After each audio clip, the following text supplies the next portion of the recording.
Magandang tanghali po sa inyo, aking mga kaibigan. Kain po tayo.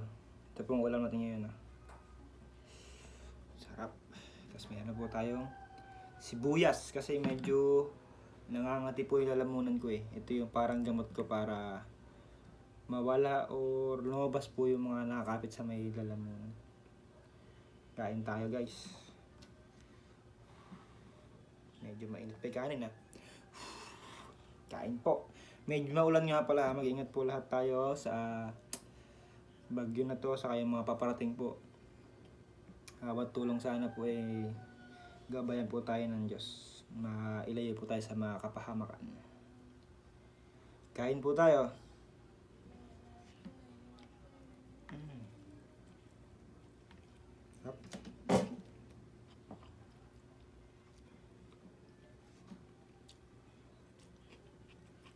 Sibuyas oh. Sarap.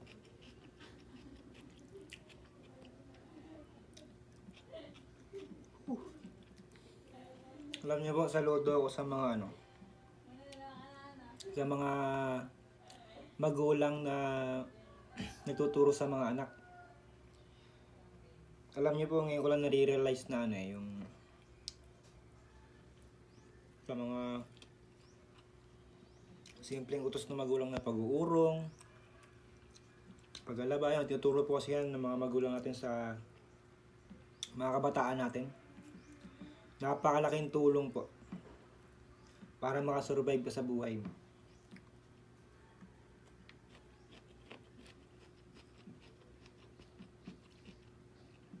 Kasi wala kang ibang aasahan talaga kung pinanganak ka rin na mahirap sa mundo. Ikaw lahat gagawa. Magluto, maglaba, maglinis. Yun ko na-realize.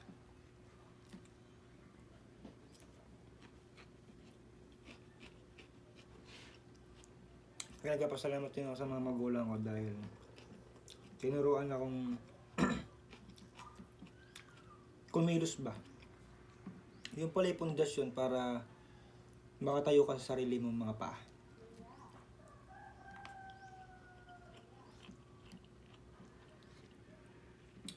Kung meron man nakakapanood ng video ko ng mga kabataan dyan, pag sanayan nyo kahit paunti-unti, urong, linis, kahit walis-walis lang muna.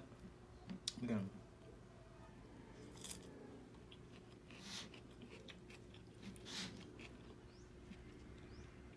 Lalo't lumaki ka, walang pambayad sa mga katulong, sa mga kasambahay, ganun.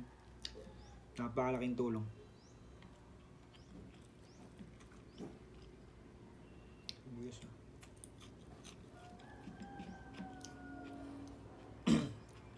Pamboost din ng yun, ng self-esteem mo para maisip mo na kaya ko kahit na ganito lang ako.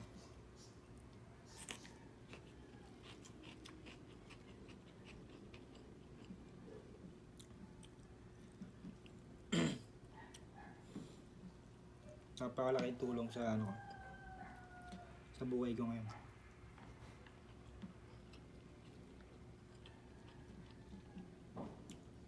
Saka mahirap din bumibili ng mga panglutong ulam sa labas. Sabihin mo na kahit karinderya yun, hindi pa rin kayo nagluto eh. Hindi mo touch yung pagkaluto niya. Hindi mo alam kung pero katagalan, wala. Baka maka-apekto pa sa katawan mo. Pag ikaw kasi nagluto ng sarili mo na pagkain, matatansya mo eh. Ba, yung alat, medyo masakit na mo ako po. Pagpasensyahan nyo na po. At medyo masakit yung aking lalamunan.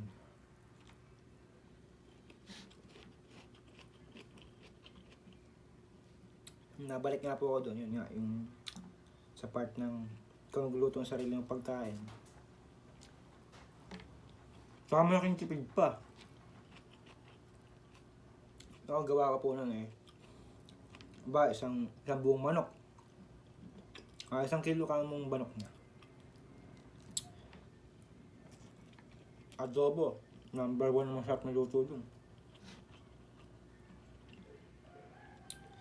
Yung adobo po na yun, pagkatagalin na yun, mga 1 linggo o 4 na araw, pwede ng ulam yun.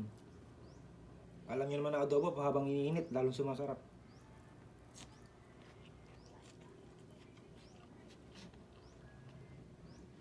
Kaya parang kasing ganun, ano yun, nakatipid ka ng oras.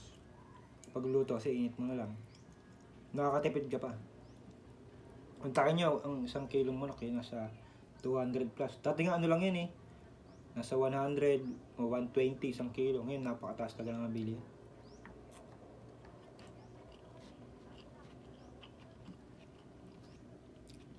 Sa linggo na yun, hindi ka pa mag-aapura magluto pag umaga. May adobo kang init lang. O, wala yun. Doon sa kayo yung pag-asawa, kaso pagtiisin mo. Dito naman sa atin sa mundo, pagka wala kasing pagtitiis, wala din.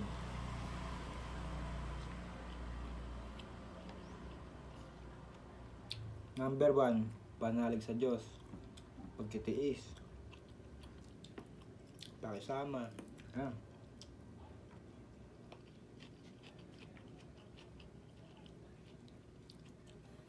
Wala sa pag-aaral yung ano eh.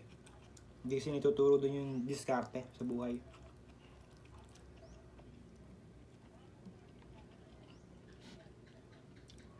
Paglabas mo sa realidad ng buhay, doon gagana. Kaya iba nasasabi, yung mga diskarte, talagang yun ang lumalago. Wala rin namang masama kahit magtapos ka na pag-aaral mo.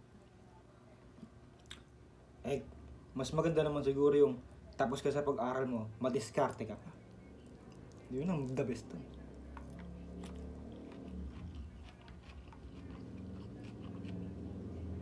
Pero sabi ko sa inyo, nasa labas ang tunay na laban. Wala sa eskwelahan. Walang-wala yung pinagdaanan mo ng hirap na pag-aaral mo. Kumbaga sa labas. Pero makakatulong yun sa pagka-practice mo. Di ba, papagtsagaan mo yun para makapasa ka, di ba? Gagawin mo lahat para makapasa ka. Doon mo mahalimbawa yun. Dati kasi, gaganyan ka lang, may baong ka na. Ngayon, kailangan mo paghirapan. Ultimo, pagkain mo.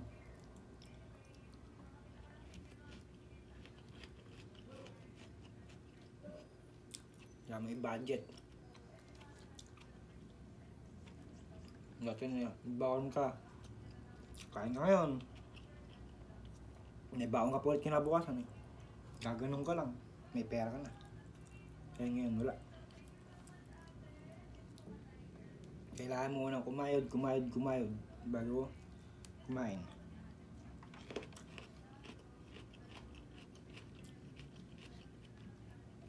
Ganun ang realidad ng buhay. Pero masaya pa rin kasi sa mga pagsubok na yun, doon ka natututo. Doon ka rin lumalakas.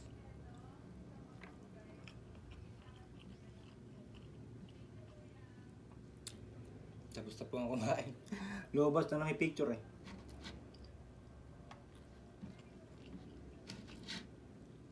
Ito, papain ko mamaya. Pa-subscribe naman po ako sa ating account na to. 71 na po ang subscribers natin. Maraming salamat po sa inyo. Kung alam nyo lang po nadudulot na saya sa akin ng mga yan. Ang mga subscribe po na yan. Pati po sa mga viewers na nanonood sa akin. Sobrang salamat po kasi tayo po yung parang pundasyon nitong gagawin nating community na to. Maraming salamat po. Sana huwag kayong magsawa. Maraming salamat po.